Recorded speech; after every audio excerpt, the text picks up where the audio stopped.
Bueno, ¿qué tal? Muy buenas tardes. Hoy es viernes 24 de octubre del 2025. Son las 4:32 hora del centro de México. Les damos la bienvenida a este conjunto de actividades. Ya comenzamos en la mañana con las plenarias, después con una sesión de ponencias. Estamos en el primer Congreso de Educación STEAM con simulaciones FED. Es un espacio de encuentro, aprendizaje y colaboración para docentes, investigadores y todos los interesados en la innovación educativa. Este congreso tiene como propósito central fomentar el intercambio de experiencias exitosas y buenas prácticas en la integración de metodologías STEAM, incorporando las simulaciones interactivas. Y para mí es un gran honor compartir el espacio, apoyar, moderar este taller llamado Colores de las Estrellas, impartido por la maestra Vanessa Andrea Navarrete Sotomayor. Ella es física egresada de la Universidad Nacional Mayor de San Marcos en la especialidad de física espacial y del medio ambiente. También es estudiante de maestría en física con mención en astronomía por parte de la misma institución, en donde participó en el proyecto Observatorio Astronómico puesta en marcha, Marangui Cusco. Actualmente es parte del comité gestor del observatorio. En la Agencia Espacial del Perú fue parte del equipo que realizó la búsqueda del sitio astronómico en territorio peruano, que instaló el telescopio RC-1M en Cambrume, Moquegua, el telescopio más grande y moderno del Perú. Es instructora del proyecto de educación científica Cosmoamautas, un proyecto impulsado por la Oficina de Astronomía para el Desarrollo de la Unión Astronómica Internacional, que brinda capacitación gratuita en astronomía a docentes de escuelas peruanas, rurales y provinciales, con el fin de fomentar el interés por las ciencias y la formación de astroclubs. Fomenta la astronomía por parte de la divulgación y capacitación en Hablemos del Universo, y como temas de interés por parte la maestra, son la astronomía como herramienta didáctica para la enseñanza de las ciencias, fomento de la participación de las niñas en las áreas STEAM, los cielos oscuros como patrimonio natural y cultural, y observatorios astronómicos en el Perú, así como estrellas variables y galaxias enanas. De tal manera que, bueno, sin más preámbulo, le damos la bienvenida y pues adelante, maestra, toda suya la pantalla y el micrófono. Muchas gracias, Ricardo. Yo feliz de poder tener esta oportunidad para poder llegar a maestros en Latinoamérica y voy a pasar a compartir para comenzar con este eh, interesante tema. Aquí, listo. Entonces, se ve bien, ¿no? Con la pantalla completa, perfecto. Todo bien, Entonces, todo bien. muchas gracias. Y bueno, agradecerte por todo y me alegra poder estar aquí y hablar sobre este tema interesante sobre los colores en las estrellas.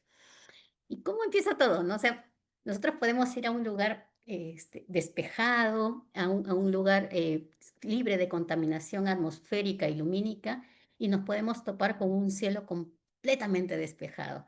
Vamos a ver una gran cantidad de puntitos brillantes que están muy lejos de nosotros, pero que guardan algunas características similares a nuestro Sol. Y de hecho, pues observarlos y analizarlos nos va a ayudar a entender mejor a nuestra propia estrella. Pero, ¿qué son las estrellas, no? Las estrellas son objetos astronómicos que brillan con luz propia. eh, Están compuestos principalmente de hidrógeno y helio, y estos materiales, el hidrógeno y el helio, es lo que más abunda en todo el universo.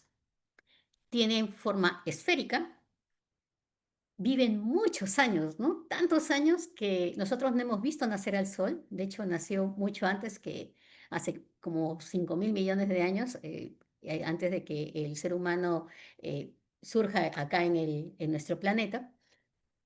Y todo lo que sabemos de las estrellas es debido al estudio de su luz, dado que no es como los objetos que podemos trabajar aquí, con los que podemos experimentar, que podemos tocar, que podemos analizar, ¿no? En el caso de las estrellas no hemos podido ir a tomar una muestra y traerla y analizarla, ¿no? Entonces, lo que nos queda es ser muy creativos para poder estudiar la luz y en base a lo que observemos, poder saber de qué se tratan estos objetos tan maravillosos, ¿no? Entonces, ¿qué propiedades se pueden distinguir entre las estrellas? Aquí observamos una bella imagen del cúmulo globular NGC 1786 y podemos ver una gran cantidad de estrellas. ¿Y qué observamos? ¿En qué se diferencian? ¿En qué se distinguen? Allí vemos que todas las estrellas son del mismo brillo. Evidentemente que no, ¿no? Vemos algunas más brillantes que otras. ¿Podemos identificar algunos colores? Por supuesto. Allí vemos que hay tonalidades azuladas, unas rojizas, otras un poco anaranjadas, otras blanquitas. Entonces vemos diferencia en los colores. Y también hay diferentes tamaños. Esta, por ejemplo, que muestra a continuación, es una imagen tomada por el telescopio espacial Hubble de la estrella Sirio A. Y es una estrella, una gigante azul, muy brillante, muy caliente esta estrella, pero a su vez vamos a poder ver un pequeño puntito en la parte inferior y a la izquierda, y ese pequeño puntito es una estrella que la acompaña, es Sirio B. Y Sirio B es una denominada enana blanca, ¿no? Entonces vemos de que allí ya resaltan bastante la diferencia de tamaños entre ambas estrellas. Entonces podemos hablar de estrellas como sus características, como el tamaño, el brillo y los colores. En cuanto al brillo, esto bueno, se ha observado desde hace mucho y Hipparcos de Nicea fue uno que observó y no solamente se detuvo ahí en observar, sino también las catalogó, catalogó a las estrellas. Y lo que hizo fue, observó sus brillos y estos brillos los catalogó, les colocó el nombre de magnitudes. A la estrella más brillante le puso que era la estrella de primera magnitud. Y la estrella más débil que pudo observar, y Parcos tenía muy buen ojito, ¿no? Entonces, esa más débil que pudo observar eran las estrellas de sexta magnitud. Entonces, ahí empezó pues una manera ya de identificar a estas estrellas y asignarles una clasificación de acuerdo a esta característica, el brillo, ¿no? Y bueno, esto fue una escala que se utilizó pues para hablar de esta intensidad del brillo de las estrellas. Pero ya acá viene una gran idea, una idea brillante, ¿no? Que ya fue propuesta por Pogson. ¿Y Pogson qué hace? Pogson estableció que esta diferencia de brillos tendría que ser cuantificada de algún modo, ¿no? Pues teníamos que trabajarla ahí matemáticamente. Y encontró que cuando hay 5 unidades de magnitud de diferencia, hay 100 veces el brillo. ¿Qué quiere decir? Que una estrella de primera magnitud es 100 veces más brillante que una estrella de sexta magnitud. Y como estas escalas, la escala de magnitudes era de uno en uno y la escala de intensidad de brillo era mayor, ¿no? Esta escala avanzaba de manera logarítmica. Entonces asignó así a una ecuación matemática que involucraba el logaritmo y que podía comparar el brillo de dos estrellas. Entonces, en general, este, en base a este solo dato, ¿no? De que el brillo de una estrella de magnitud 1 es 100 veces el brillo de una estrella de magnitud 6, pudo cuantificar esto y con ello pues ya comenzamos a aterrizarlo pues a las matemáticas, este catálogo, ¿no? Entonces, ello estableció la escala de magnitudes aparentes. ¿Y por qué le llamo magnitudes aparentes? Porque son las magnitudes que nosotros observamos desde aquí de la Tierra, independientemente de qué tan grande o qué tan cerca o lejos esté esa estrella. ¿Y eso es por qué? Porque el espacio es tridimensional. Todas las estrellas no están a la misma distancia, están a diferente distancia. Por ejemplo, aquí ponemos un observador y ese observador puede tener a la estrella A, que está muy cerca a él, y a la estrella B, que está muy lejos. La estrella A es pequeñita y la estrella B es grande. Pero para este observador, ambas estrellas parecen ser del mismo tamaño. o porque presentan el mismo brillo. Dado de que la estrella es chiquita, pero está muy cerca, la vemos más brillante que la estrella B, que es grande, pero está muy lejos. Entonces, aquí había un problema porque no podíamos comparar a las estrellas de acuerdo a sus características intrínsecas, sus características físicas propias de la estrella.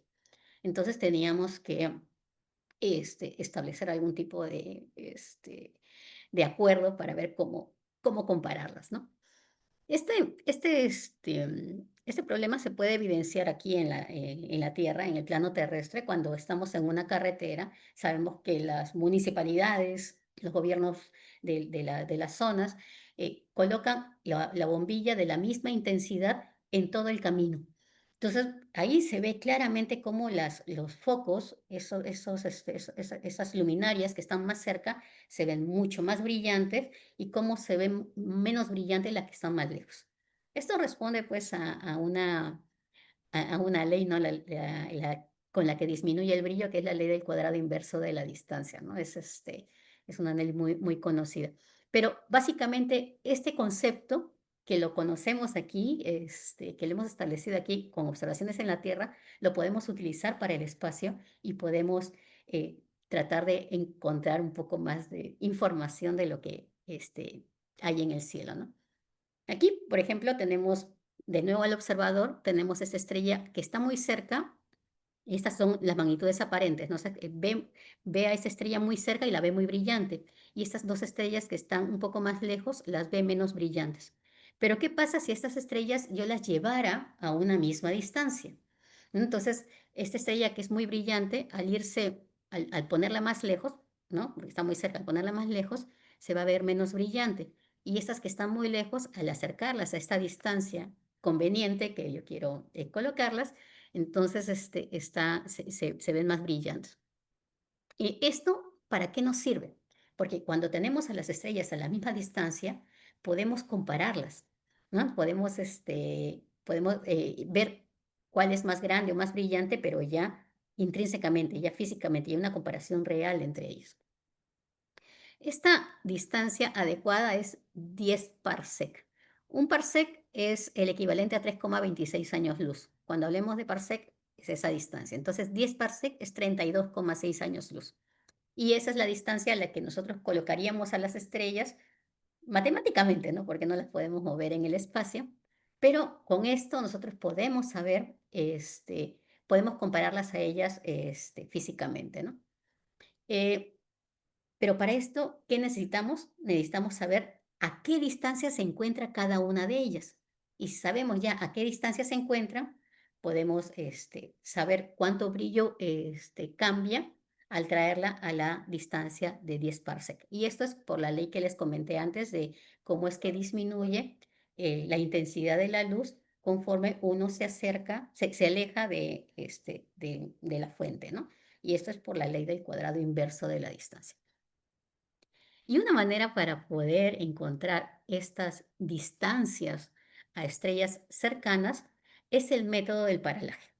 Y esto pues lo podemos comprender de esta manera, ¿no? Nosotros podemos tener un like, ¿no? Poner el pulgar arriba, lo alejamos con nuestro brazo, alejamos bastante el dedo, ¿no? Y cerramos el ojo izquierdo, ¿no? Vemos, primero, hagamos que nuestra mano, nuestro dedo esté proyectado hacia una pared con algún objeto, tal vez un cuadro, un espejo, lo que tengamos ahí en la pared, y cerramos primero el ojo izquierdo. Y vemos hacia qué punto está proyectado el dedo. Luego cerramos el ojo derecho y vamos a ver que la proyección de este dedo va a estar movida hacia otro lado. Entonces, esto es por el paralaje, porque los ojos no están en el mismo sitio, sino están distanciados, ¿no? Entonces, este, esta, esta idea, ¿no? Es la que nos va a permitir encontrar la distancia a estrellas cercanas, tomando como referencia las estrellas lejanas. Básicamente lo que se hace es esto, ¿no? Tenemos al Sol, tenemos a la Tierra que orbita alrededor del Sol, y estas dos maneras de ver, ¿no? Van a ser en base a dos puntos extremos en sus órbitas. Entonces, cuando la Tierra esté en el punto A, nosotros vamos a ver a la estrella E proyectada en la parte A', ¿no? Y si estamos en la otra parte de la órbita, quiere decir 6 meses después, ¿no? Vamos a estar en la otra, en el otro extremo de la órbita, la estrella B va perdón, desde el punto B vamos a ver la estrella E, pero la vamos a ver proyectada como la estrella B' relacionada a este fondo de estrellas. Esos puntitos blancos son el fondo de estrellas. Y esto es justamente el paralaje, ¿no? Ese ángulo que se ha formado entre el Sol, el lugar donde está la estrella, la E, y el B, es el ángulo de paralaje. Si el ángulo de paralaje es 1 segundo de arco, o sea, es pequeñito, ¿no? Sabemos que ángulo de 90 grados, ¿no? Tenemos los 90 grados, hagamos 1 grado, ese grado lo dividimos entre 60, tenemos 1 minuto, y ese minuto lo dividimos entre 60 y tenemos ahí 1 segundo de arco. Cuando ese ángulo es así de pequeñito, 1 segundo de arco, entonces este ángulo nos va a dar el valor del parsec. Es justamente esa distancia entre el Sol y la estrella va a ser un parsec. Y es por eso que se define, ¿no? Entonces, el parsec es la distancia a la cual se estrella cuando este ángulo de paralaje, ese angulito que se formó, es 1 segundo de arco. Por eso parsec es paralaje por segundo de arco. Entonces, es por eso pues que es 3,26 años luz y es una unidad que utilizamos porque hablar de kilómetros, hablar de metros, no es suficiente, porque las distancias estelares están tan lejos que si hablamos de kilómetros o de metros, tendríamos que meterle muchos ceros a esas distancias. Bien, entonces este es el concepto del paralaje, de parsec, y se resume en esta imagen, ¿no? Tenemos aquí la Tierra, tenemos el Sol, el ángulo del paralaje está entre la Tierra, la estrella y el Sol. Cuando la Tierra está aquí en enero, se toma la imagen y en la imagen la estrella está proyectada en esta zona. Si estamos 6 meses después, en julio, se toma la imagen de la estrella y la estrella va a estar proyectada en otro lado de la imagen. Y con eso nosotros vamos a poder hallar este angulito y tenemos este ángulo, tenemos la distancia entre la Tierra al Sol, que es una unidad astronómica. Una unidad astronómica es 150 millones de kilómetros. Entonces, ya teniendo estos datos, podemos hallar la distancia a la estrella. Entonces, por eso, ese es un método para hallar distancias a estrellas cercanas. Y este satélite Gaia ha empezado a funcionar desde 2013 y ya ahora en el 2025 se le ha dado de baja, pero ha medido este ángulo con tal precisión que nos va a dar información justamente de la ubicación, la distancia en la que están las estrellas y mucho más, ¿no? Son alrededor de 1.700 millones de estrellas que ha observado Gaia para detectar diferentes aspectos, diferentes propiedades de cada una de ellas. Ahora queda, queda analizarlos. Y hay varios que se han analizado, pero hay muchos más, hay mucha información gracias a estos avances tecnológicos. Entonces, básicamente, con esto nosotros hemos podido saber a qué distancia están las estrellas y por eso sabemos que una constelación como Orión, por ejemplo, no todas las estrellas están juntitas, sino cada una está más lejos que la otra, ¿no? Aquí, por ejemplo, y se va proyectando, aquí tenemos a Bellatrix, que está a 252 años luz de distancia, y Mintaka, por ejemplo, ¿no? Que está a 916 años luz de distancia, están muy lejos entre ellos, ¿no? Pero todas esas en proyección las observamos y hemos podido generar esa figura que conocemos como la constelación de Orión. Entonces, básicamente la magnitud aparente, la que observó Hipparcos, la que pudimos trabajar, es la que trabajamos desde hace mucho tiempo, la que observamos de acá de la Tierra, es así, ¿no? Vemos a las estrellas cuán brillantes son vistas desde nuestra perspectiva. Pero si todas esas estrellas de esta constelación del Can Mayor estuvieran a la misma distancia, veríamos que estas estrellas pequeñitas que están aquí realmente son mucho más grandes y más calientes. Entonces, esta es una imagen de comparación de cómo serían las magnitudes aparentes ¿Y cómo se diferencian las magnitudes absolutas? Que sí nos permiten decir que esa estrella grande es realmente más grande que la otra o más brillante que la que está al costado, y lo cual no podríamos identificar con las imágenes o con la magnitud aparente, ¿no? Por eso la magnitud absoluta, este arreglo que se ha hecho, es muy importante para poder identificar las características intrínsecas de las estrellas.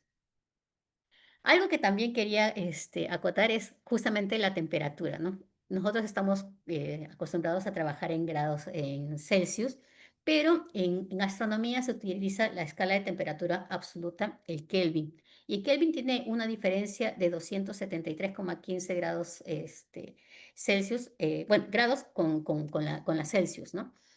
Se redondea en 273, entonces aquí había colocado un pequeño ejercicio, ¿no? Si 0 grados, 0 Kelvin es igual a menos 273 grados Celsius. Entonces, ¿cuántos grados Celsius equivaldrían a 100 Kelvin? La distancia, la escala viene a ser la misma, ¿no? O sea, la unidad de escala es la misma. Entonces, lo que vamos a hacer es simplemente sumarle y ya, ¿no? O sea, nos queda que 100 Kelvin es menos 173 Celsius. Y 273 Kelvin, ¿cuánto sería? Pues 0 Celsius, ¿no? Y así, entonces acá recién llegamos al 0 nuestra escala Celsius. Y así, o sea, podemos, como jugando, ver cuánto es el equivalente a las otras temperaturas, ¿no? Acá, por ejemplo, 1273 Kelvin equivale a 1000 Celsius. O sea, básicamente es esa diferencia. ¿Y es por qué? Porque vamos a trabajar en Kelvin cuando se trabaja en astronomía. Otro, eh, otro concepto importante en astronomía es la luminosidad. Aquí la luminosidad, ya estamos hablando del brillo intrínseco, estamos hablando de la energía total irradiada por segundo por una estrella. Y cuando hablo de energía total me refiero, porque ya que la estrella es una esfera, toda la energía que irradia en todo, en los 4pi, en toda la superficie, ¿no? Entonces, esta energía luminosa irradiada por la estrella, dado que es energía, ¿no? Entonces se puede colocar como ergios por segundo, ¿no? Energía por segundo, ergios por segundo, joule por segundo, que es el equivalente al watt. Y el watt es o el vatio, ¿no? Es una unidad que es cercana a nosotros porque la vemos en los electrodomésticos, si queremos calcular cuál es el rendimiento de cada uno, ¿no? Entonces, cuál nos consume más energía, vemos justamente el bateaje de cada uno de estos electrodomésticos, ¿no? Y de los focos, por ejemplo, ahora con estos focos ahorradores, pues tenemos 10 watts. Yo recuerdo esos focos incandescentes que tenía de 50, de 100 watts, ahora son de 10 watts, 20 watts más o menos, ¿no? Bien. Entonces, esta energía, la luminosidad, ¿no? Toda esta energía que irradia por toda la estrella, la podemos expresar como 4pi por r cuadrado, que viene a ser la superficie de la estrella, por este flujo, ¿no? Este flujo que emite, ¿no? Esta energía. Y este flujo, por la ley de Stefan Boltzmann, está relacionado con la potencia 4 de la temperatura. Entonces, y bueno, y multiplicado por la constante de Boltzmann. Entonces, generalmente, en general, vamos a ver de que la luminosidad de una estrella, esta cantidad con la que brilla la estrella, va a ser proporcional a su temperatura elevada a la cuarta. Ya eso es una relación que utilizamos bastante, pero que nos van acercando a otros parámetros de la estrella. Vimos ahora la luminosidad y ahora la luminosidad la estamos relacionando con la temperatura superficial de la estrella. Así que ya tenemos el brillo, hemos tenido los colores que hemos visto, no sabía parámetros físicos que observamos desde aquí en la Tierra, los estamos acercando a parámetros físicos ya intrínsecos de las estrellas. Entonces esto es súper interesante porque se ha hecho desde aquí sin tener que ir a visitar a una estrella para poder encontrar estas características, ¿no? Entonces, ¿qué nos dice la luminosidad? Básicamente nos dice cuán brillante es una estrella.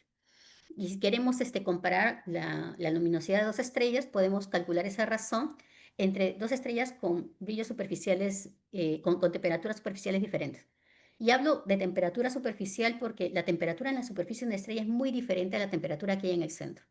La temperatura superficial, así como hemos visto, está en 12.000 Kelvin, 6.000 Kelvin, podemos tener hasta 50.000 Kelvin y un poquito más. Pero la temperatura en el núcleo de las estrellas estamos hablando de millones. Así que por eso siempre que me refiero a temperatura, voy a hablar de la temperatura superficial de la estrella. Entonces, este, para calcular la relación de brillos superficiales entre dos estrellas que tienen diferentes temperaturas, 12.000 Kelvin y 6.000 Kelvin, aquí estoy agarrando 6.000 Kelvin a propósito porque es más o menos la temperatura superficial de nuestro Sol, ¿no? Y como para compararlo. Y la luminosidad de la estrella que tiene temperatura superficial de 12.000 Kelvin comparada con la luminosidad de la que tiene 6.000 Kelvin, como les comenté, es proporcional al sigma, que es la constante de Boltzmann, es por la temperatura a la cuarta. Entonces, por 12.000 a la cuarta, por 6.000 a la cuarta. Bueno, Kelvin se fue, ¿no? Porque se simplificó. Y esto nos da que es 2 a la cuarta y es igual a 16. ¿Esto qué quiere decir? Que la cantidad de energía emitida por la estrella que tiene temperatura superficial de 12.000 Kelvin es 16 veces mayor que la energía emitida por nuestro Sol, ¿no? Así es, una comparación así bien, bien rápida. Entonces, esa es una primera comparación acerca de las luminosidades con la temperatura, ¿no? Y si vemos una estrella cuya temperatura superficial es mucho menor, que tenga 2.000 Kelvin, por ejemplo, de temperatura, así una estrella mucho menor, entonces acá en lugar de 12.000 vamos a poner 2.000, se hace el cálculo y vamos a tener que la luminosidad de esta estrella de 2.000 Kelvin de temperatura es 81 veces menor a la luminosidad de nuestro Sol. Entonces, más o menos es bueno, hay varios cálculos que les he puesto, pero básicamente es quedarse con esto, ¿no? Que los parámetros que observamos en las estrellas los estamos bajando, haciendo tangibles, ¿no? Viendo, encontrando pues estos parámetros físicos propios de la estrella, ¿no? No solamente visibles, sino propios. Bueno, y acá como comparación, ¿no? O sea, ¿qué tan brillante es el Sol si lo comparamos con esta, con una bombilla de luz de 10 a 20 watts, ¿no? Entonces, ¿cuántos vatios produce el Sol? Ahí, y tenemos este número, como les dije, muchos ceros. Por eso muchas veces vamos a tener que cuando hablamos de luminosidades, no vamos a hablar de watts, ¿no? Vamos a hablar de luminosidades solares, ¿no? Esa estrella es 2 veces más luminosa que el Sol, o 5 veces más luminosa que el Sol, o 0.5 veces más luminosa que el Sol. Entonces, cuando hablemos así va a ser en comparación con los parámetros del Sol.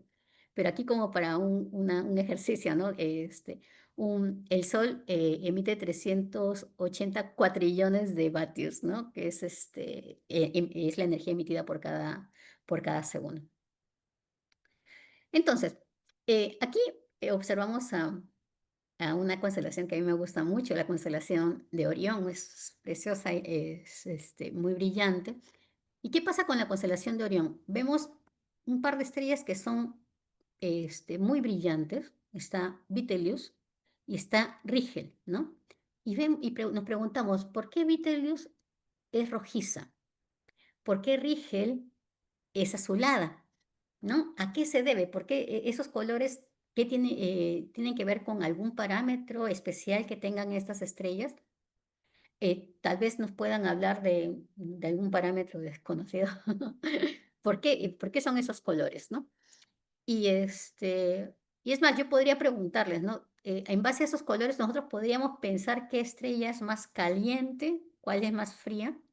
Y aquí hay que tener mucho cuidado porque muchas veces las estrellas o los colores azules nosotros los asociamos con el frío y los colores rojos con el caliente, ¿no? Cuando tenemos así las llaves en la ducha, queremos diferenciar color rojo el rojo sabemos que es para el agua caliente, el azul para el agua fría, ¿no? Pero no debería ser así. ¿Y por qué? Porque la naturaleza nos muestra que es diferente, ¿no? ¿Qué es lo que pasa? Por ejemplo, tenemos esta barra que está calentada. Allí, podríamos preguntarnos, ¿no? ¿Qué parte de la barra es más caliente? ¿Qué parte de la barra es más fría? Evidentemente la parte negra es la más fría, ¿no? Pero ya de estos colorcitos, ¿cuál es más caliente? ¿El rojo o el amarillo? ¿No? Entonces ya uno ya comienza a pensar, bueno, ya si vemos esto, pues realmente pues la parte de la punta, esta amarilla es la que es más caliente. Entonces vemos de que acá hay una relación de este color, del color de este objeto con la temperatura que puede, que puede tener, ¿no? Entonces, aquí con este GIF quisiera ilustrar. Vemos ahí este mecherito como que está calentando esta barra y conforme se va pasando la energía como por conducción, vamos viendo cómo esta parte de la barra que está cerca del mechero se va más caliente y poco a poco se va distribuyendo la energía, pero de una manera gradual, ¿no? No es que toda la barra se va a calentar de pronto a la misma temperatura, ¿no? Entonces aquí vamos viendo que la temperatura está vinculada con el color que observamos, ¿no? Este, por ejemplo, es otro ejemplo de objetos del mismo material, pero calentados a diferentes temperaturas. Y hay que fijarse cómo varían pues estos colores, ¿no? Debido a la diferencia de temperaturas. Entonces aquí ya nos estamos dando cuenta de que esos colores van a estar relacionados con la temperatura. Y de hecho, pues, esto no, para analizar mejor esto ya viene este concepto del espectro electromagnético, ¿no? Y esa es una gran idea, una de las, que se produjo en base a una observación que hizo Newton, ¿no? Newton hizo pasar un rayo de luz del sol a través de un prisma y al pasar ese rayo, pues la luz se descompuso y él vio pues que había una escala así de colores, ¿no? Ya luego esa escala de colores la hemos podido observar, ¿no? Y hemos visto ya con más detenimiento, ya no fue Newton, sino ya fueron otros, otros investigadores, otros científicos. Fraunhofer, por ejemplo, uno de ellos encontró que habían esas líneas oscuras, por eso se le llama líneas de Fraunhofer, y esas líneas están relacionadas con los elementos que están relacionados justamente a esta emisión, ¿no? Pero esto les dejo ahí para que investiguen, pero es también muy interesante ver aquí se puede hablar un poquito de química, ¿no? Pero básicamente es eso, ¿no? Y pues esta descomposición de la luz nos da pues esos colores que conocemos, los colores de arcoíris. De hecho, el arcoíris es el espectro solar, ¿no? Proyectado en el cielo. Pero de este espectro, este es el visible, como ya comenté, no es lo único que observamos. El espectro tiene mucho más, guarda mucho más información. La luz visible es tan solo una pequeña parte de toda esta cantidad de emisiones que hay en otras longitudes de onda. Tenemos visible, tenemos el ultravioleta, ¿no? Que es una radiación que pueden observar las abejitas y que les permite encontrar su polen. Tenemos los rayos X, los rayos gamma, todo esto en la parte más energética que el visible. Y si nos vamos a la otra parte del espectro electromagnético, encontramos radiaciones menos energéticas como el infrarrojo, el microondas, las ondas de radio, ¿no? Y bueno, acá como rayos X tenemos esta imagen graciosa, pero los rayos X, por ejemplo, el saber manipular ya este tipo de radiación nos ha permitido observar los huesos sin tener que hacer cortes, ¿no? Entonces, ha podido permitirnos evolucionar en la manera en cómo tratamos a los pacientes. De hecho, Marie Curie, cuando hizo su pequeña maquinita de rayos X y se fue pues ahí ayudar a los soldados en la guerra para que no les hagan amputaciones innecesarias, ¿no? Y en el otro lado pues tenemos las ondas de la radiación infrarroja, ¿no? Y es interesante porque a pesar de que no es una radiación que podamos observar así con nuestros ojitos, así a simple vista, es una radiación que nos da bastante información y hemos podido hacer detectores que puedan detectar esta radiación y que nos la traduzcan para que nosotros podamos observar y podamos determinar la información obtener información de esa imagen, ¿no? Por ejemplo, acá tenemos a esta persona que está ocultando su mano en una bolsa, pero para la radiación infrarroja esa bolsa es transparente y gracias a eso podemos ver que aquí tiene la mano, inclusive podemos encontrar diferencias de temperatura, ¿no? Vemos que la cara es más caliente si la comparamos con la temperatura de los lentes, ¿no? Inclusive de los cabellos, ¿no? Los cabellos conforme más se alejan del cuero cabelludo presentan temperaturas menores. Y así, entonces, la radiación infrarroja nos da más información de los objetos que podríamos estar observando, ¿no? Y bueno, ese es otro ejemplo de radiación infrarroja, ¿no? Como hay diferentes temperaturas en diferentes partes del objeto. Entonces, es mayor información de la que obtenemos a simple vista. Y luego, pues ya manipulando pues esta radiación, haciendo detectores de esa radiación, vemos pues que alrededor de las estrellas no están solitas, ¿no? No son puntitos brillantes y aislados, sino que en su entorno tienen otros materiales, gases que no están emitiendo así en el visible, pero que están allí, ¿no? Fuentes que están radiando en longitudes de onda más bajas, es decir, que tienen temperaturas mucho más bajas que no emiten en el visible, pero que está allí y esto nos permite encontrar más información de lo que puede estar pasando con estos objetos que están tan lejos, ¿no? Y podemos ir aún más, ¿no? Podemos observar, por ejemplo, esta hermosa imagen de la nebulosa del Cangrejo y viéndola en diferentes longitudes de onda, se pueden ver diferentes estructuras. Y cada una de esas estructuras nos indica, pues, qué es lo que está pasando allí, ¿no? Por ahí vemos ahí como un remolinito, ¿no?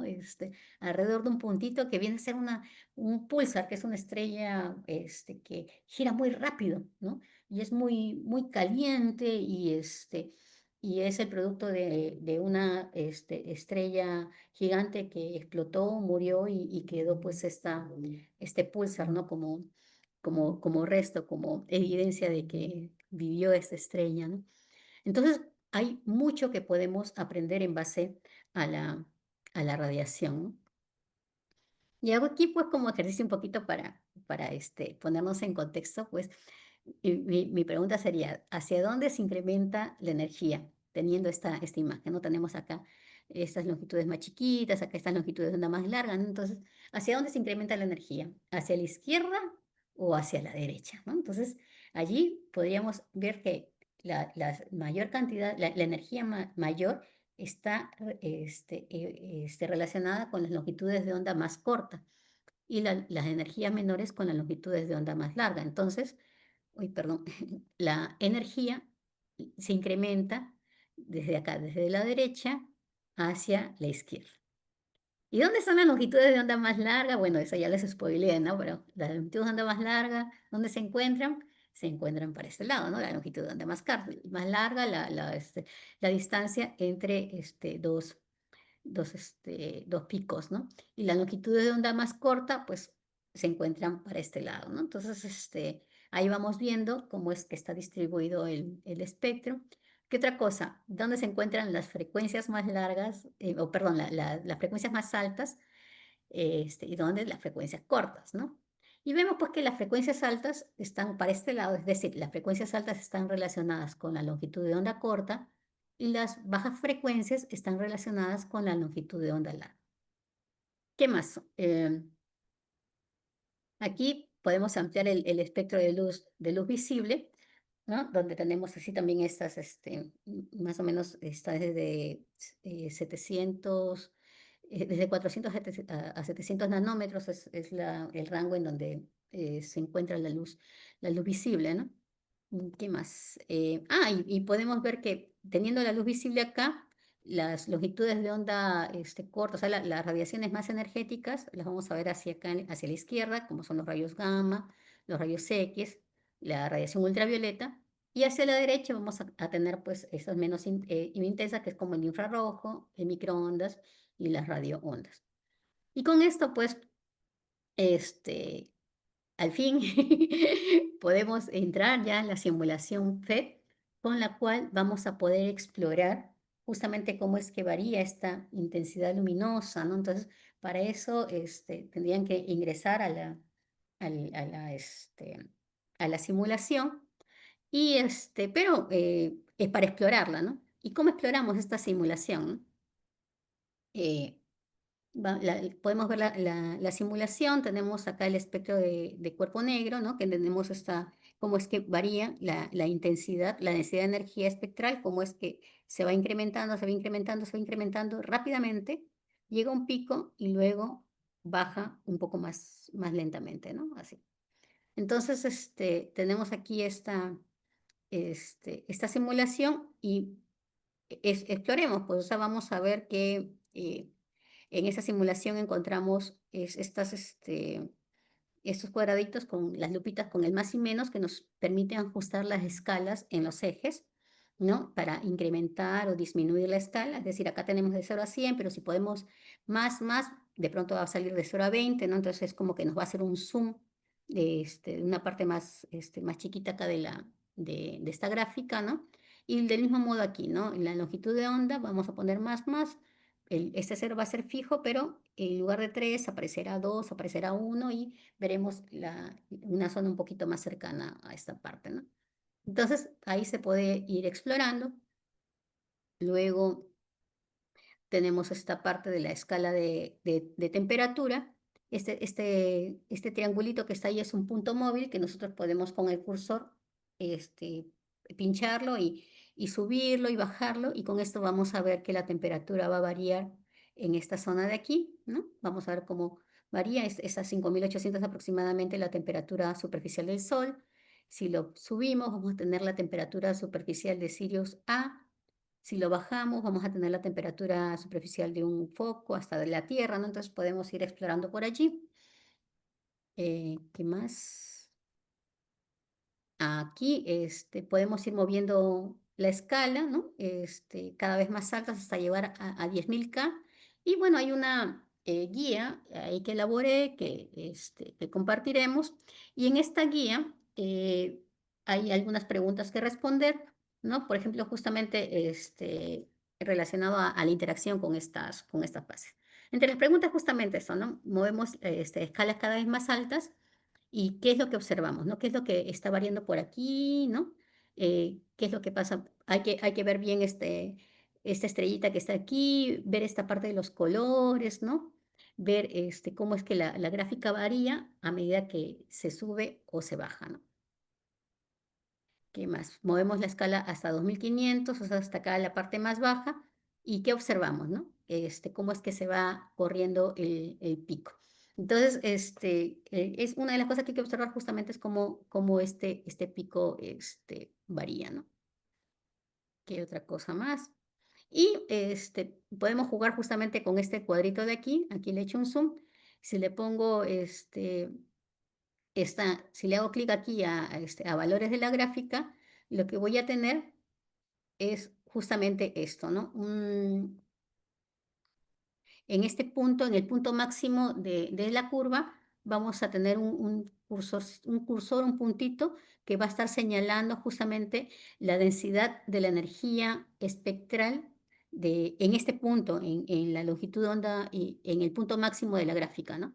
Y aquí abajo vamos a tener a qué longitud de onda se encuentra, justamente en el máximo, ¿no? Entonces, tenemos este cursor y lo que podemos hacer también es este cursor, podemos moverlo, o sea, hacerle clic encima y moverlo, ¿no? Y en el momento de moverlo, pues, al moverlo nosotros vamos a encontrar que nos va a dar la densidad de energía espectral en diferentes puntos de la gráfica y la longitud de onda correspondiente a ese punto. Entonces, solamente jugar un poquito como para ir conociendo el programa, ¿no? Vamos a ir cambiándolo. ¿Y qué más, qué más, qué más? Bueno, eso es lo que comenté, ¿no? Que se pueden ver diferentes partes de la curva. ¿Y qué más? Por aquí. Ok, ¿no? Y si activamos el marcador etiquetas, o sea, acá en este cuadradito, en lugar de valores de gráfico, desactivamos valores de gráficos y activamos etiquetas, lo que vamos a encontrar es que la gráfica nos va a diferenciar, nos va a colocar cuáles son los rangos de longitudes de onda correspondiente a cada zona, ¿no? Tenemos aquí diferenciado el ultravioleta, el visible en la parte de los colorcitos y el infrarrojo en la otra parte, ¿no? Hacia la parte derecha. Entonces, aquí nosotros ya estamos viendo los rangos espectrales de esta curva, ¿no? ¿Y qué más? A ver, por aquí. Y si en la etiqueta desactivamos etiquetas y activamos intensidad, nos va a salir pues este valor, que es watts por metro cuadrado, que es justamente el flujo que está emitiendo este cuerpo, ¿no? Esta estrella, en este caso esta gráfica es debido a la emisión de una estrella, por ejemplo, en este caso el Sol, ¿no? Y acá pues el valor es 6,42 por 10 a la 7 watts por metro cuadrado. Y esto está relacionado pues a el área que encierra esta curva. Entonces, el análisis de las estrellas como un cuerpo negro, que es esta es una gráfica del cuerpo negro, es esta aproximación, este modelo de cuerpo negro que nosotros asociamos con las estrellas, nos va a dar más información, combinando justamente estas observaciones visibles y la información que hemos podido ir sacando poco a poco y ya traduciéndolos pues en parámetros físicos que podemos tener y que ya nos pueden dar una idea de qué es lo que está pasando en la estrella y ya luego modelar para ver, para que la estrella tenga esa temperatura, para que tenga esa luminosidad, cómo es que está formado interiormente, ¿no? Porque tampoco es que vemos en el interior de las estrellas, ¿no? Pero con este tipo de parámetros nosotros podemos ir modelando acerca de qué tipo de objeto puede producir esta energía que no se apaga, ¿no? Que sigue brillando, que emite temperatura, que emite calor, que emite brillo, ¿no? Entonces, este tipo de modelos nos acercan a qué es lo que pasa con cada una de las estrellas, ¿no? A ver, ¿qué más? Y bueno, ya les comenté el área, ¿verdad? Y bueno, esta gráfica nos lleva pues a otro, a una ley que es la ley de desplazamiento de Wien, y que conforme nosotros hemos visto, hemos variado la temperatura en esta columnita, ¿no? Hemos visto pues de que el pico el punto máximo de esta gráfica se ha ido desplazando, ¿no? Del visible se ha ido viniendo para aquí, ¿no? A medida que la temperatura bajaba y se va desplazando hacia el infrarrojo, ¿no?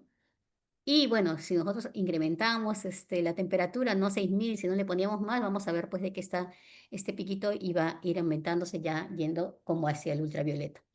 Wien encontró pues que había una relación entre la longitud de onda máxima y la temperatura de este modelo, de este cuerpo negro, que nos va a dar la temperatura efectiva, se le llama, que es como una especie de temperatura promedio de la estrella, ¿no? Y básicamente es esto, ¿no? El lambda máximo es igual a este valor, ¿no? 2,8978 por 10 a la menos 3 metros por Kelvin sobre la temperatura, ¿no? Entonces, esa es la ley de desplazamiento de Wien. Entonces, la tarea es justamente encontrar cuál es la longitud de onda máxima con esta ley de desplazamiento para cada temperatura, ¿no? Entonces, tenemos así diferentes temperaturas. ¿Qué hacemos? Primero, agarramos para una temperatura de 3000 Kelvin, la longitud de onda máxima es igual a 2,9 por 10 a la menos 3, ¿no? Entonces, y la dividimos pues entre 3000, ¿no? Que es los 3000 Kelvin. Kelvin se va, nos quedan en metros, y lo que obtenemos aquí es 9,67 por 10 a la 7 metros, que es igual a 967 nanómetros. Entonces aquí la idea es que luego de haber explorado con la simulación, ¿no? Luego de ver cómo es que varían esta gráfica y ya ver cómo es que funciona la ley de Wien, pues justamente con el desplazamiento de este pico, ¿no? Podamos utilizar esta ley y podamos calcular la longitud de onda para cada máxima correspondiente a cada temperatura. Entonces aquí, como ya hallamos, es 967 nanómetros, que es la longitud de onda calculada para esa temperatura. Y luego podemos calcularla para 4000, para 5000, para 5800, 8000 y 10000. No sé si por ahí se animan a calcularla. Si por ahí se animan, lo hacen, van haciendo ahí, hacemos así una pausa dramática para ir calculando. Y así, pues entonces podemos eh, trabajar, pero finalmente, una vez que terminen los cálculos, vamos a encontrar que estas longitudes de onda son estas de aquí, ¿no? Entonces tenemos acá para cada temperatura, tenemos esta longitud de onda, como les dije, es la longitud de onda en la que se ubica el pico máximo de esta curva, ¿no?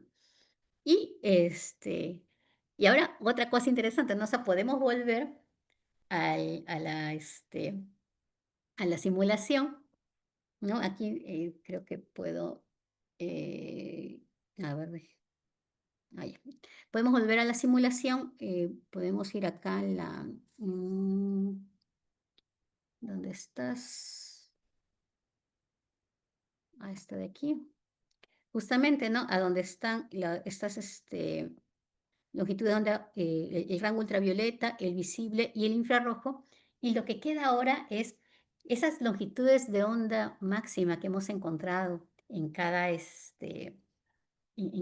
punto, para cada temperatura, es que ustedes busquen si se encuentra, en qué rango se encuentra, si se encuentra en el visible, si se encuentra en el ultravioleta y si se encuentra en el infrarrojo, ¿no? Entonces, uno esperaría, pues, ¿no? De que si se encuentra este pico en el rojo, pues tendríamos también una estrella roja, ¿no? Si este pico se encuentra en el azul, esta estrella sería azul. Pero ¿de qué color veríamos a la estrella si este pico se encuentra en el infrarrojo?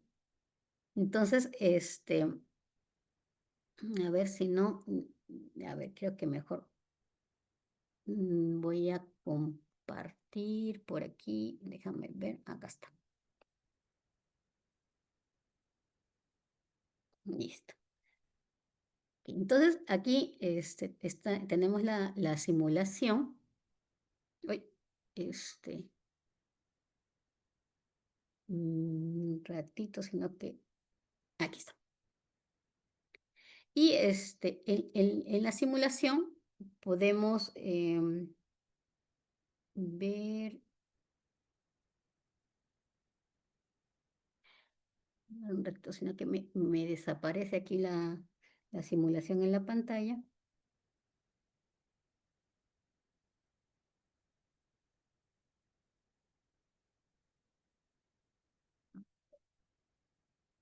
Sí, no,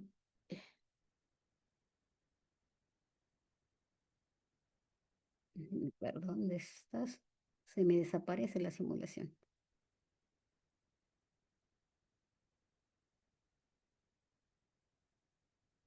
No lo ubico.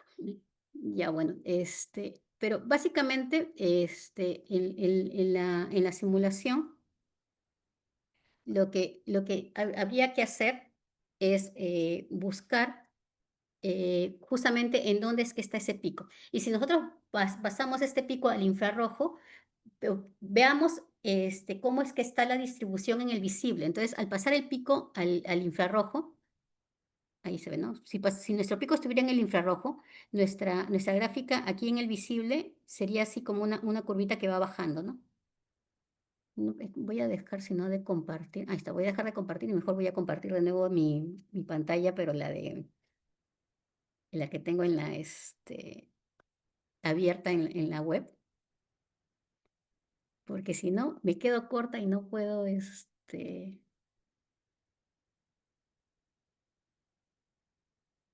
listo. A ver.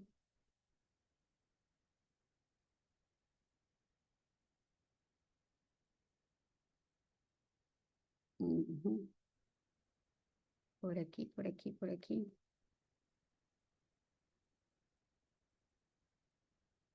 Listo. Entonces, aquí lo que hago es, en el momento que yo voy a subir, bajo la temperatura, voy a ver que mi pico se ha corrido. Entonces voy acá a hacerle el zoom, veo que mi pico está más corrido en el rojo, voy a bajarle más todavía.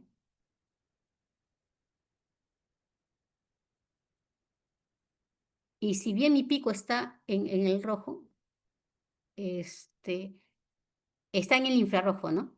Entonces, yo ese pico, el color de ese pico no lo podría ver, pero veo que gran parte de mi espectro está con la parte roja. Entonces, en el espectro visible, la mayor intensidad está en el rojo.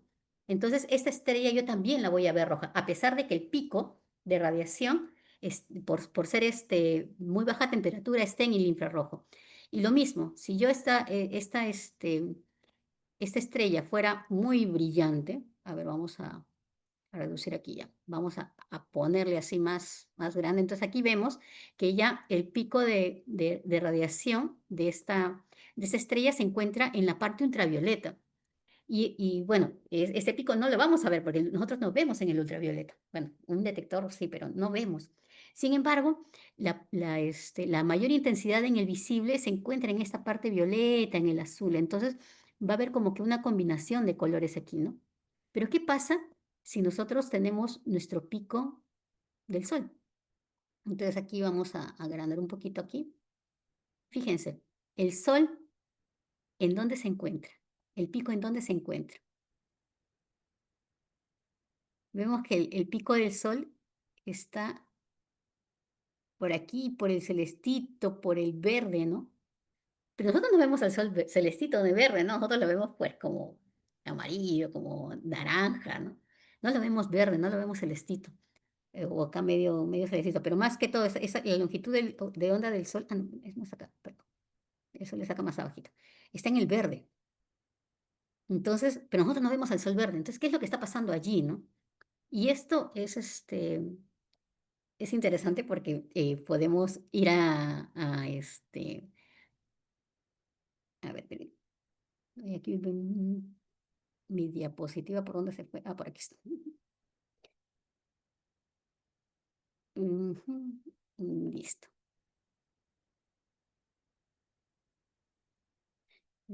Ahorita voy a pasar a compartir.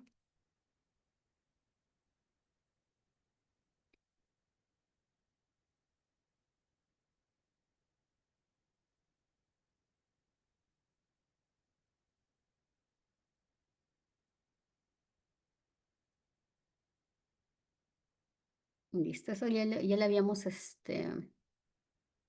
ya lo habíamos visto, ¿no? Entonces aquí habíamos calculado. Y en cuanto a los rangos espectrales, entonces sabemos que esa estrella de 3000 Kelvin tiene su longitud máxima en 967 nanómetros, pero es una estrella que está en el rango espectral, el pico está en el rango espectral del infrarrojo, pero es rojiza porque en la parte de visible la mayor intensidad está en la parte roja. Y así vamos a ver cada una de las estrellas, las que están en 4000, 5000 y 5800 están en el rango visible y sus colores pues del pico va a estar entre el rojo naranja y en el del amarilla verde y acá en el 5800 que es nuestro sol está en verde y nosotros no vemos al sol verde. Y la explicación justamente de esto nos la da de nuevo el genial Newton. ¿No? ¿Por qué? Porque el sol es la luz que nosotros vemos del sol es una combinación de los colores. Cuando nosotros vemos esta longitud de onda del sol, vemos su gráfica del sol, vemos que el pico sí está en el verde, pero también está muy cercano o emite en gran radiación la parte azul, la parte amarilla y la parte roja. Y cuando hacemos esa combinación de colores, porque justamente lo que nos llega es la combinación de colores, la vemos blanca. ¿No? Y justamente es eso, pues, ¿no? El disco de Newton es un experimento bien sencillo, que nosotros podemos observarlo, vemos ahí cómo es que va, al girar, al combinarse esos colores, nos emite en luz blanca. Y de hecho, si estuviéramos fuera de la atmósfera, nosotros al sol lo veríamos blanco. De hecho, no lo vemos ni amarillo ni rojo, ¿no? El que vemos nosotros al sol desde acá en la Tierra, amarillo y rojo, es básicamente por la interacción que tiene la luz del sol con la atmósfera. Porque cuando pasa la luz del sol a través de la atmósfera, allí las longitudes de onda más corta, la parte azul, ¿no? La parte violeta, ¿no? Pero es esta longitud de onda interactúan con el nitrógeno, que es el 80% de la atmósfera, está compuesta de nitrógeno, ¿no? Interactúan y esto se dispersan, entonces no nos llegan a nosotros, se dispersan y se distribuyen en el cielo. Y al distribuirse en el cielo, nos muestran un cielo azul. Y por eso es que el cielo nosotros lo vemos azul. No deberíamos verlo azul, ¿no? Pero lo vemos azul porque esta radiación que viene del sol en el azul se está distribuyendo por la atmósfera. Y lo que sí sigue de frente es la parte amarilla, naranja y roja. Entonces, esa radiación que ya nos viene directamente es la que nos hace ver al sol rojo. Si estuviéramos, perdón, amarillo, naranja, ¿no? Si estuviéramos nosotros en Marte, por ejemplo, el dióxido de carbono que compone el 95% de la atmósfera de Marte haría que nosotros veamos al Sol rojo o naranja, más que un amarillo o naranja que es como lo vemos aquí en la Tierra, ¿no? Entonces, básicamente es por efecto de la atmósfera, no es más, ¿no? Pero si estuviéramos fuera de la atmósfera, el Sol sería un punto blanco. Y con esto, pues, este, cómo quedamos con las estrellas, ¿no? ¿Cómo podemos ver en base a todo lo que hemos visto, qué nos dicen los colores de las estrellas, ¿no? Tenemos de nuevo aquí a Betelgeuse y a Rigel, estas dos estrellas lindas, brillantes y coloridas de la constelación de Orión, y su color que nos va, podemos determinar que hay una temperatura asociada a él. De hecho, en Betelgeuse, a pesar de que tanto Betelgeuse como Rigel son muy brillantes ambas, en Betelgeuse vemos que es una estrella con una temperatura superficial de 3500 Kelvin, mientras que Rigel su temperatura superficial es de 11.000 Kelvin, es prácticamente 3 veces más caliente que Betelgeuse. Y bueno, el color y la temperatura de las estrellas, pues se relaciona justamente con ello, ¿no? Justamente podemos ver aquí una estrella roja, eh, aquí vamos a poner aquí, ¿no? Una estrella roja que está a 3000 Kelvin y una estrella azul que está pues a 11.000 Kelvin, ¿no? Y así, por los colores de las estrellas podemos ir tranquilamente, ver así una rojiza y decir, bueno, esa más o menos tiene 3.500 Kelvin, así ya, y vemos un azul y ya tenemos otro parámetro que ya conocemos de las estrellas. Pero y esto no se queda aquí, porque este, estos colores en las estrellas ya nos llevan a otro, eh, a otro punto, ¿no? Que es una clasificación, porque ya los colores, las estrellas al tener un color intrínseco, un color que emite, pues nos permite ya compararlas y clasificarlas. Entonces tenemos a las estrellas O, son las estrellas más calientes, las más brillantes, ¿no? Entonces, y dan una temperatura mayor a 30.000 Kelvin. Las B, que son un poquito menos azules, pero están entre 10.000 y 30.000 Kelvin. Las A, que son ya pasando por blanquito, ya queriendo irse para el amarillo, que son entre 7.500 y 10.000 Kelvin. Las F, que son entre 6.000 y 7.500 Kelvin. Las G, que son entre 5.200 y 6.000 Kelvin. Entonces, la estrella, nuestro Sol, tienen esta, tem-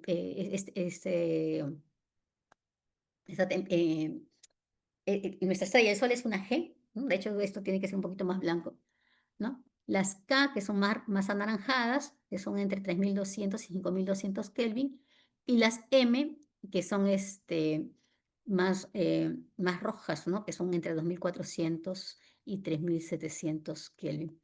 Entonces, acá puse una tablita con unos ejemplos de esas estrellas, ya si se animan pueden buscarlas, así hay un software muy bonito llamado el Stellarium.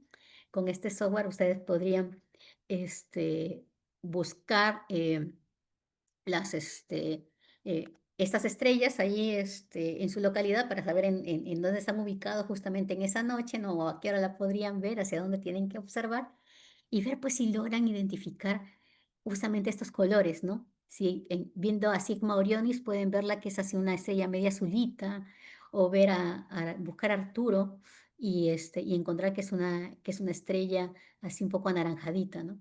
Y esto es básicamente lo que nos dicen los colores de las estrellas. Pero hay más todavía. Y es que las estrellas, además de colores, también tienen tamaños, como vimos al principio, veíamos que Sirio era una estrella muy grande y Sirio A y Sirio B era una estrella muy pequeñita. En las estrellas que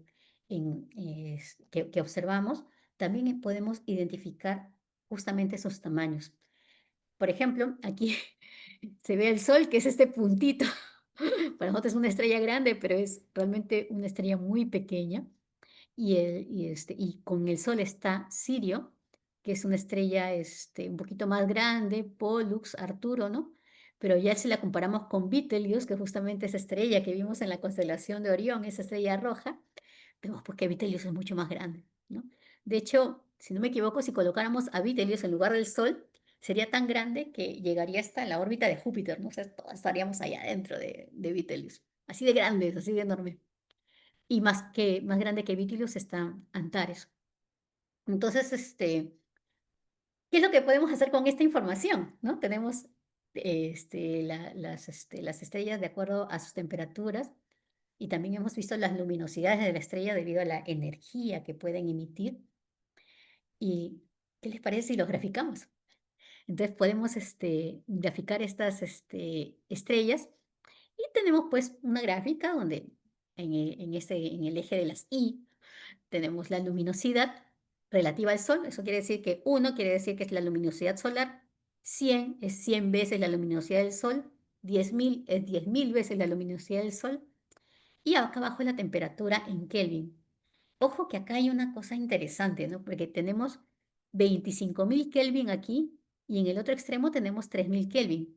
Es como que la escala está invertida. Nosotros estamos acostumbrados a colocar que la escala menor esté en el origen de coordenadas y que se incremente hacia el extremo derecho, ¿no? Pero aquí está invertida, ¿no? Para que no deja la gráfica como que más bonita. Y la podemos analizar mejor. Entonces hay que tener en cuenta esto, ¿no? Acá 3.000 Kelvin es menor temperatura y acá 25.000 Kelvin es mayor temperatura. Entonces, ¿dónde ubicarían al Sol? Sabemos que el Sol tiene una luminosidad de 1, que ya hemos visto, está relacionada a la luminosidad solar, entonces tenemos acá 1, pero su temperatura es 5.800. Entonces aquí toca decir, ¿en dónde estaría? Estaría, ya sabemos que es en este eje, ¿no? Pero estaría hacia la izquierda, hacia la derecha, ¿no? Y bueno, podríamos intentar buscar aquí 5.800, por acá está 5.000, 7.000 está acá, entonces estará pues acá en un punto intermedio, ¿no? Ahí cruzamos y tenemos al Sol ahí. Ojo que acá no es ubicación de las estrellas, porque vamos a ubicar a más estrellas, no ubicación por dónde se encuentran físicamente, ¿no? Sino dónde las ubican sus parámetros, ¿no? Entonces acá en esta gráfica vamos a poder comparar a las estrellas de acuerdo a sus parámetros. Y si estamos hablando de luminosidad, no estamos hablando del brillo que observamos desde aquí, ¿no? Sino que ya es la energía que emite la estrella de por sí.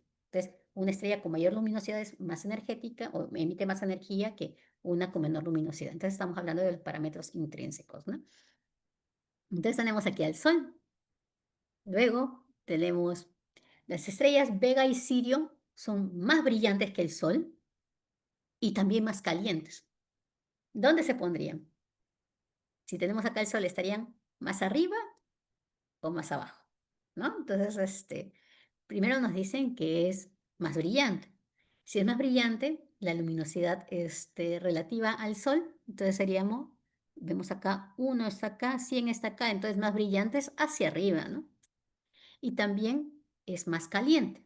Si es más caliente, ya habíamos visto, ¿no? La temperatura está 25.000 acá, 3.000 acá, entonces la temperatura hacia dónde tendría que estar, hacia la izquierda o hacia la derecha.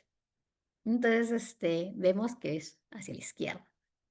Y observamos, ¿no? Entonces acá Sirio y Vega están aquí, ¿no? Son más calientes que el Sol, pero también son más brillantes. Entonces se ubican en esta zona del diagrama. Aquí hay que ver una cosita, ¿no? Fíjense los colores. Color amarillo acá ya estamos como colocándole unos colores adecuados que nos van a mostrar acerca de la temperatura, ¿no? Entonces, vamos viendo qué más tenemos por aquí. Hay, bueno, tenemos también estrellas mucho más frías y menos luminosas. Entonces, esas estrellas más frías y menos luminosas, pues podemos tener a Próxima Centauri, es la estrella más cercana a nosotros, son como 4 años luz de distancia, pero esa estrella más fría y menos luminosa, ¿dónde la colocaríamos, no? ¿Más arriba o más abajo? ¿No? Si es una estrella más fría, vemos acá las temperaturas, la parte más fría está hacia la derecha.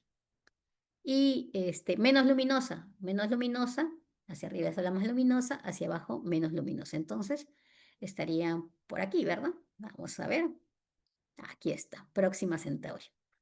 Y así, ya podríamos ubicar a varias estrellas, ¿no?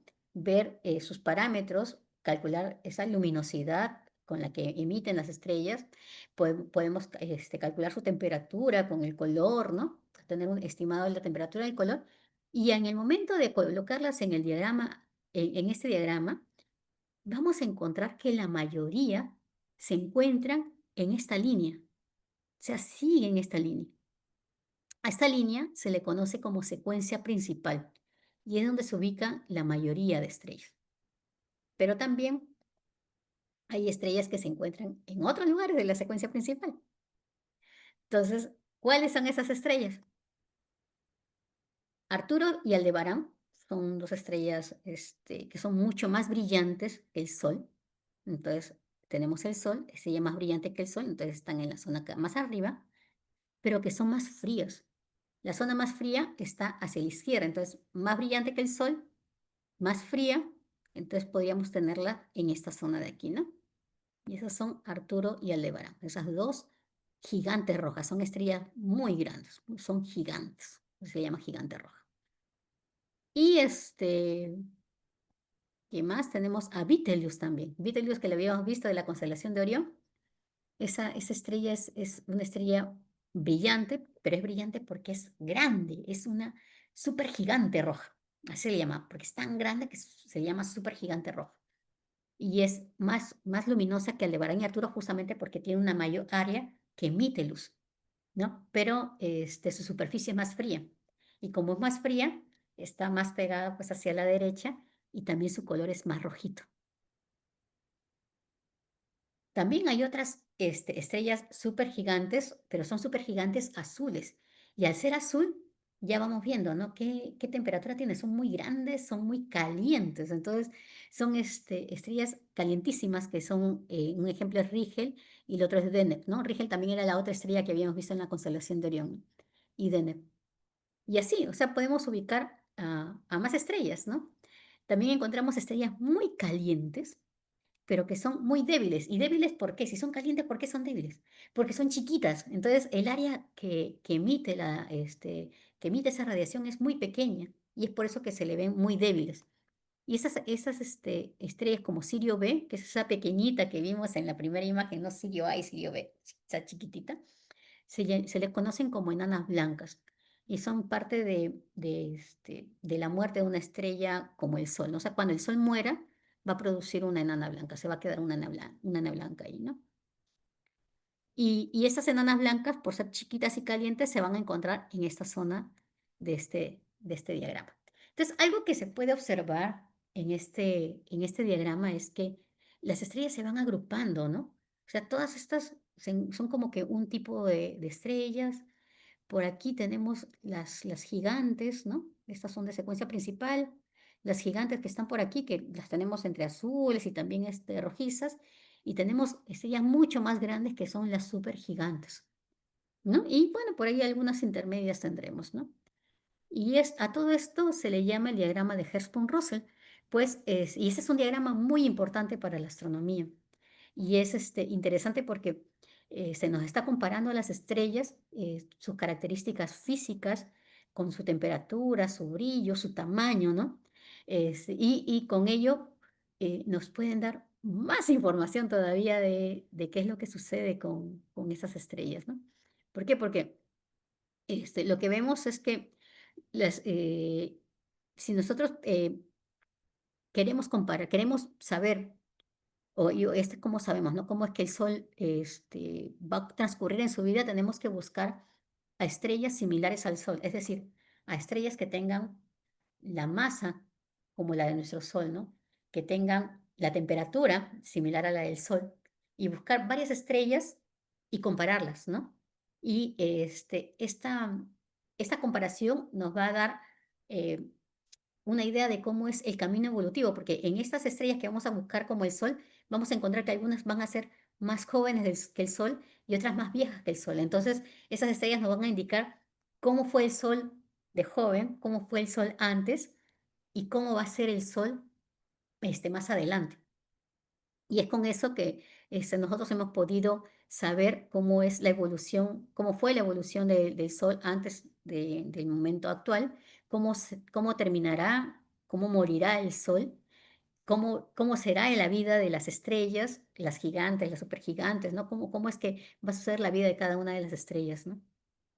Y, y con esto, pues, podemos saber un poquito más de cómo, de qué pasó con qué ha pasado con nuestra estrella y qué va a suceder, ¿no? Pero bueno, en el diagrama HR, en este diagrama de Hertzsprung-Russell, hemos visto grupos de estrellas de diferentes tamaños y temperaturas, ¿no? Las enanas, las de secuencia principal, las gigantes y las supergigantes. Y esto también pues merece ser catalogado.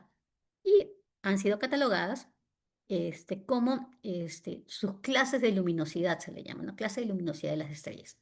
Esta clase de luminosidad se les pone con el número romano 1A, son las supergigantes luminosas, 1B, las supergigantes, las de tipo 2, las de clase de luminosidad 2 son las gigantes luminosas, las de clase de luminosidad 3 son solo las gigantes, las de 4, clase de luminosidad 4 son las subgigantes, un poquito antes de llegar a las gigantes.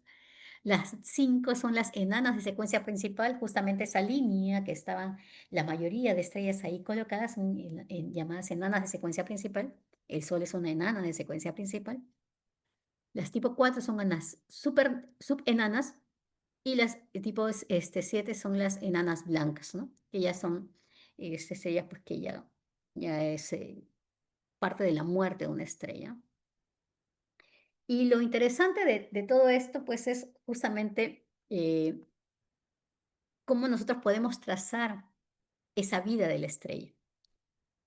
Y esto ha sido, pues, gracias a Gaia. Gaia es esa satélite, esta sonda en forma de sombrerito que ha terminado de dar de trabajar este año, ya ha sido dada de baja, pero que nos ha dado una gran cantidad de medidas que nos permiten justo conocer cómo es que están las características de las estrellas porque nos rodean, ¿no? Ha observado pues alrededor de todo por donde ha podido ver y ha encontrado las magnitudes que ha observado de la estrella desde aquí, ¿no? Porque Gaia está por aquí nada más, no es que se ha ido hasta allá a medirlas, ¿no? Está orbitando por aquí. Y desde aquí, cuando uno observa, ya hemos visto que observa la magnitud de las estrellas, pero es su magnitud aparente, ¿no? O sea, cómo es que nosotros vemos a la estrella desde aquí, ¿no? Y aquí, en la parte de abajo de esta gráfica tenemos el color observado. Pero si nosotros hacemos ese cambio, ¿no? Y esa magnitud observada la pasamos a magnitud absoluta, es decir, hacer que todas esas estrellas las llevamos a la distancia de 10 parsec, entonces la gráfica se nos acomoda un poquito. ¿no? Y acá siguen con el color observado. Pero también podemos corregir ese color observado para ver cuál es el color intrínseco de esas estrellas, porque esas estrellas, como están muy lejos, algunas muy cerca, su color también va a variar un poquito, ¿no? Pero ya una vez de que hacemos esa corrección y tenemos ya cuál es el color intrínseco de esa estrella, porque sabemos ya cuál es su temperatura también, ¿no? Entonces, la gráfica nos queda así, ¿no? Ya se está viendo cómo se está formando esa secuencia, la secuencia principal que habíamos mostrado antes, ¿no? Y si a eso todavía le hacemos una corrección más, ¿no? Y le ponemos ya en función a su luminosidad, es decir, ya no su magnitud absoluta, sino a la energía que estas estrellas emiten. O sea, ya fíjense que acá ya es un cálculo ya de las características físicas de las estrellas. Entonces, ponemos esa energía que esas estrellas emiten. Entonces, la gráfica se nos va acomodando así. Y si a eso todavía le arreglamos, en lugar de esa color, ya lo colocamos en función a su temperatura, ya la gráfica se ve así, ¿no? Entonces, podemos ver cómo es que la mayoría de las estrellas, estas, que ha observado Gaia, se encuentran mayor parte en la secuencia principal. Pero si de todas estas estrellas seleccionamos solo las que tienen una masa solar, es decir, aquellas que tienen la misma masa que el Sol, vamos a ver que estas forman así un caminito, ¿no? Y se resalta en amarillo, así pensando ese camino amarillo de Dorothy, ¿no? En el Mago de Oz, ¿no? Y vemos que todas las estrellas se ubican en ese camino. Y esto nos está diciendo que, de acuerdo a sus características, el Sol seguiría ese camino, ¿no? O sea, el Sol que está en un inicio, en un punto, en un determinado punto, conforme va a ir por ese camino, ¿se acuerdan que la temperatura se incrementa hacia hacia la izquierda? Entonces su temperatura se va a incrementar un poquito y su brillo, su luminosidad se va a incrementar también, ¿no? Luego va a comenzar va a llegar a un punto en que la temperatura va a comenzar a disminuir. Entonces el sol disminuye, pero poco a poco el sol se ha estado elevando en la parte de luminosidad. Eso quiere decir de que si está disminuyendo la temperatura, entonces el sol, para que pueda brillar un poco más que como estaba al inicio de ese camino, porque estaba más abajo, ¿no? Es porque el sol va a estar creciendo. Entonces, si el sol está comenzando a brillar más, es porque va a ir creciendo un poco más y un poco más y un poco más, ¿no? Y hay un momento que va a crecer mucho más, ¿no? Entonces, este sol inicia desde un punto hace 4,5 mil millones de años y poco a poco va a ir subiendo por ese camino y va a ir creciendo, porque justamente su luminosidad crece, ¿no? Pero su temperatura va a bajar. Y en el momento que baja la temperatura, pues el color del sol va a variar y se va a volver rojo. Entonces va a convertirse en una gigante roja. Es así como va a acabar eso. Es con esto, con este tipo de simulaciones, con este tipo de datos que podemos captar en base a algo tan simple como observar primero a las estrellas, luego ir analizando su luz, ver qué parámetros podemos encontrar de ellas. Con esto nosotros podemos hemos podido trazar cómo es que va a ocurrir la vida del Sol de aquí en adelante. Y con eso nosotros sabemos pues, que el sol va a crecer, se va a enfriar y va a crecer tanto que va a llegar a absorber a la Tierra. Que hay un momento dentro de 5.000 millones de años, el sol va a crecer tanto que hay un momento que la Tierra va a quedar dentro de su atmósfera, ¿no? Pero falta mucho todavía, ¿no? Y va a ser una gigante roja.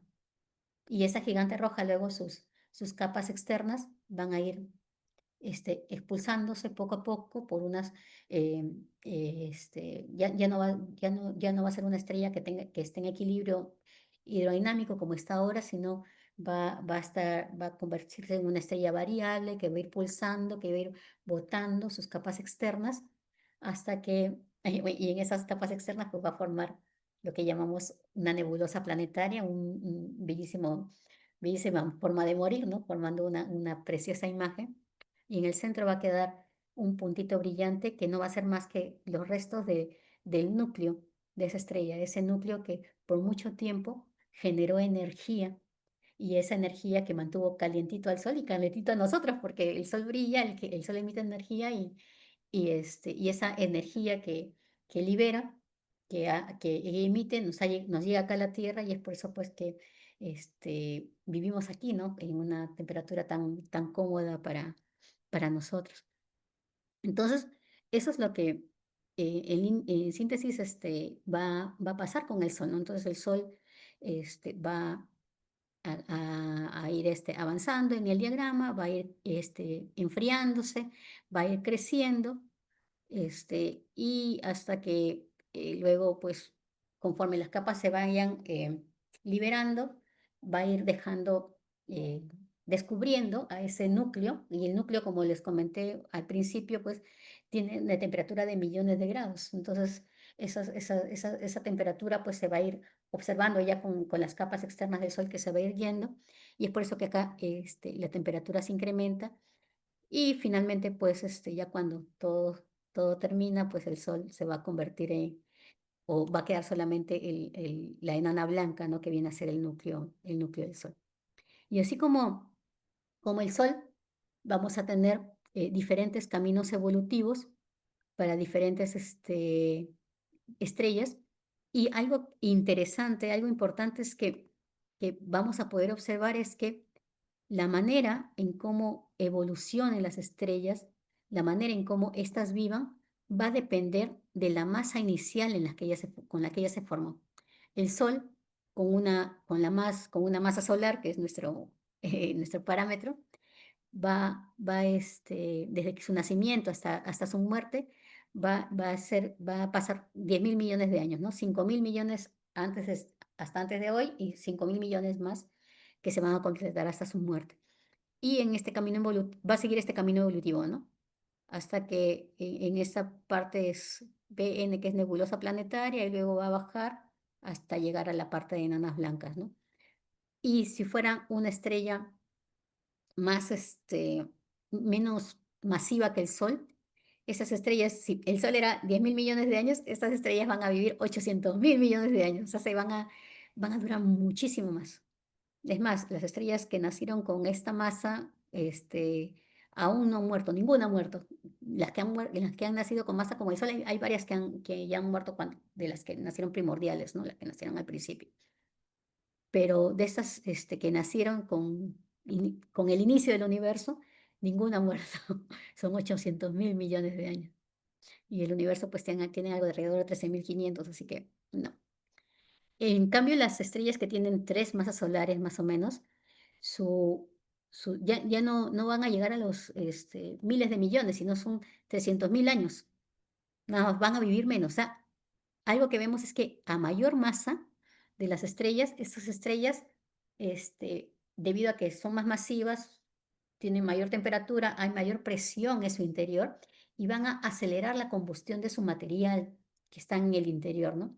Y eso va a hacer pues de que vivan menos, porque una estrella está viva mientras genere energía en su núcleo, ¿no? Entonces, esas estrellas que son más masivas, debido a que hay mayor presión en ellas, van a quemar mucho más su combustible y van a vivir menos. Entonces, eso va a ser un factor que vamos a ver, ¿no? Mientras más masa, más rápido se mueren.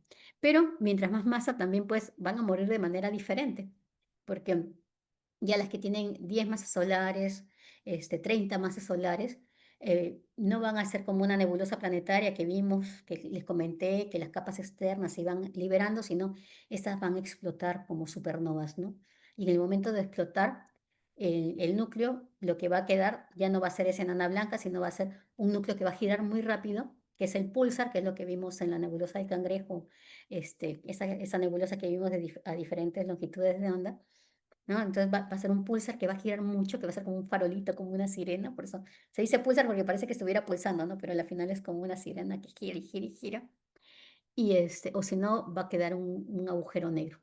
Entonces, ese es el final de las estrellas masivas y el final de las estrellas de baja masa.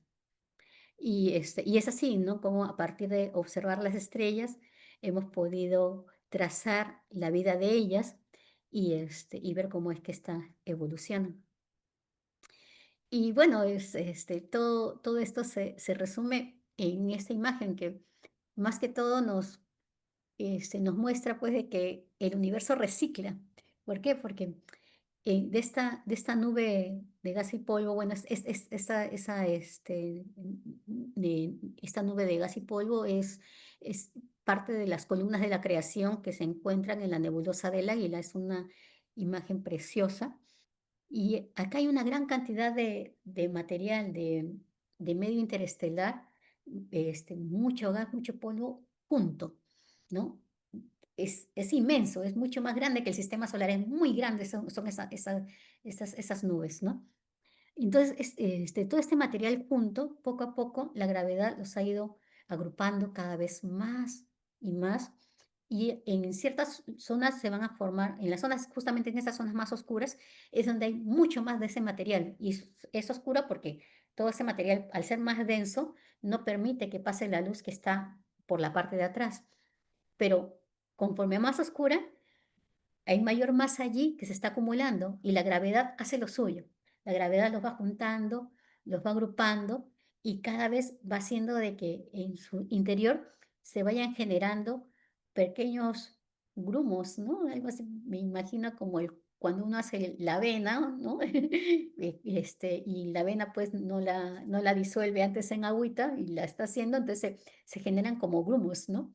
Entonces, y piénsenlo así, ¿no? Como grumos que se van a generar en una gran nube de gas molecular. Y en cada grumo, conforme más masa vaya ganando, va a generar mayor atracción gravitatoria del entorno y va a seguir acumulando más masa, va a ser más dragón ese grumo, ¿no? Y cada vez va a ir generando más. Y conforme más masa tenga, va a ir generando mayor presión en el interior. Y esa presión se va a traducir en un incremento de temperatura que haya en el interior, muy adentro de la nube, sino que no lo vemos porque está justamente en el centro de esa nube, ¿no? Entonces, todo el material que está alrededor nos tapa lo que está pasando ahí adentro. Pero y está pasando, y eso se puede ver gracias a que tenemos también antenas que observan en radioondas, ¿no? Y esas antenas, estas nubes son invisibles a esas antenas y nos han podido permitir ver cómo es que en el centro de esas nubes se forman unos pequeños discos. Esos discos que están orbitando, generando futuros sistemas planetarios. Y en el centro de esos discos hay un puntito brillante en donde se está formando una estrella. Al principio se le llama protoestrella, pero se forma la estrella. ¿Y qué pasa una vez que se forma la estrella? Sale de la nube molecular y dependiendo de qué tan grande o tan pequeño haya sido ese grumito, ¿no? De cómo hayan sido las condiciones en ese sector, puede generarse una estrella de masa solar, ¿no? O puede generarse una estrella de 30 masas solares, por ejemplo, ¿no? Una estrella grande, una estrella pequeña, ¿no? Si es una estrella de masa solar, esa estrella pues va a ir, va a generarse en algún momento, se va a formar como el Sol, luego va a ir creciendo hasta convertirse en una gigante roja y luego con esa inestabilidad que va a aparecer en la estrella va a ir expulsando sus capas y esas capas que va a expulsar va a generar una hermosa imagen, ¿no? Es la que llamamos nebulosa planetaria. Y se llama nebulosa planetaria porque hace mucho tiempo, cuando se veían apenas con esos telescopios pequeños, parecían planetitas, pero luego descubrieron que eran nebulosas. Entonces, y planetas porque como la veían así, por en algunas zonas como que parecían un disco, pensaron que eran como una especie de Saturno, ¿no? Pero a la final eran nebulosas planetarias. Y luego de esto, cuando ya todo este material sea eyectado, se desvanezca en el espacio, vamos a descubrir que en el interior, en el centro, pues queda la enana blanca, ¿no? Esa estrella que en un momento fue el núcleo de la estrella, ¿no? Y es blanca porque es muy brillante, porque es muy caliente, porque tiene miles, millones de grados de temperatura, ¿no? Y conforme pase el tiempo, pues esa enana blanca se va a ir emitiendo su temperatura y poco a poco se va a ir enfriando, pero muy, muy lentamente. Y cuando se termine de enfriar, se va a convertir en una enana negra, ¿no? Porque ya su temperatura va a bajar. Pero ¿qué pasa? Sí, en lugar de eso, lo que vamos a tener es una estrella pues de 30 masas solares, por ejemplo, ¿no? La estrella de 30 masas solares va a nacer y va a ser pues una estrella azul, porque va a tener una temperatura muy grande debido a que tiene mucha masa, su presión del gas es muy grande y entonces va a generar muy altas temperaturas. Si esa estrella azul, poco a poco también va a ir creciendo conforme vaya evolucionando. Unos procesos que ocurren en el núcleo van a ir generando nuevos materiales, pero va a ir creciendo y se va a convertir en una gigante roja y luego va a ser una supergigante roja. O sea, va a ser mucho más grande que la gigante roja, mucho más grande que como se convertirá en el Sol. Entonces va a ser una supergigante roja. Y esa supergigante roja va a ir, va a ir creciendo, pero en el núcleo van a seguir generándose más fusiones de elementos y en un momento pues hay un elemento que es muy importante en la fusión, es el hierro. Cuando ya en el núcleo de esa estrella se comienza a generar hierro, pues la estrella va a comenzar a cambiar la física de ella y va, ya en lugar de generar más energía, va a comenzar a dejar de funcionar, de generar energía. Entonces, todo el material que estaba haciendo, que estaba rodeándole va a caer muy fuerte y va a chocar entre ese núcleo muy denso de la estrella y en ese choque va a rebotar y vamos a verlo como una explosión de supernova. Y en esa explosión de supernova, ese choque con el que se comprimió más ese núcleo estelar, va a generar que esté de muchas vueltas muy rápido y se van a formar los púlsares, que van a ser como les comenté antes, ¿no? Como una especie de sirenita, o los agujeros negros, que, bueno, ya todavía son poco estudiados porque justamente no se pueden observar mucho esos agujeros negros estelares, pero sí, ya se han descubierto algunos y bueno, ya tendremos más información con las nuevas tecnologías, los nuevos telescopios que han salido. Y básicamente es esto, ¿no? O sea, una vez que explota la estrella que deja este material liberado, ese nuevo material, ya sea por la explosión de supernova o por la eyección de capas externas de la estrella que ha retroalimentado al medio ambiente, al ambiente del espacio, se va a ir juntando porque sigue siendo gas, sigue siendo polvo estelar, entonces ese gas se va a ir juntando nuevamente por gravedad y generarán otras estrellas. De hecho, nuestro Sol, de todos los materiales que tenemos en nuestro sistema solar, ¿no? El mismo material con el que estamos hechos nosotros, en el que están hechos los planetas del sistema solar, ha sido porque ya ha habido una explosión de supernova y quién sabe si más, no hemos podido determinar todavía, pero en esa explosión o explosiones se han generado nuevos elementos que han enriquecido toda esta nueva nube de la cual se formó nuestro Sol. Entonces es por eso pues, que tenemos los elementos que tenemos. Somos, como decía Carl Sagan, polvo de estrellas, ¿no? Somos hijos de las estrellas. Y es así como eh, termina este taller pues queriéndoles dar un poco de información acerca de cómo nosotros observamos a las estrellas y en base a esas observaciones cómo se generó la evolución de las mismas y cómo sabemos lo que sabemos hasta hoy, ¿no? Y aquí compartir pues las referencias, algunos materiales con los que no, me basé para poder hacer ese taller. Y bueno, el link pues de donde está la simulación de la radiación de espectro de cuerpo negro para poder hacer este modelo de estrellas. Y con eso pues termino. Muchísimas gracias, maestra Vanessa. En nombre del Comité General del Congreso y específicamente de la Comisión de Talleres, agradecemos profundamente la participación y el entusiasmo vertido a lo largo del desarrollo de su taller. Me parece que las experiencias que nos comparte, los conocimientos, el uso del simulador, eh, servirá de motivación para seguir aprendiendo no solo de este tema, no solo del simulador, sino en esta conjunción que se da. Y bueno, esperamos en ese sentido que este taller que ustedes podrán consultar de manera sincrónica, pues sirva de fuente de inspiración para que cada uno de los de los oyentes lo puedan llevar al aula y puedan seguir innovando.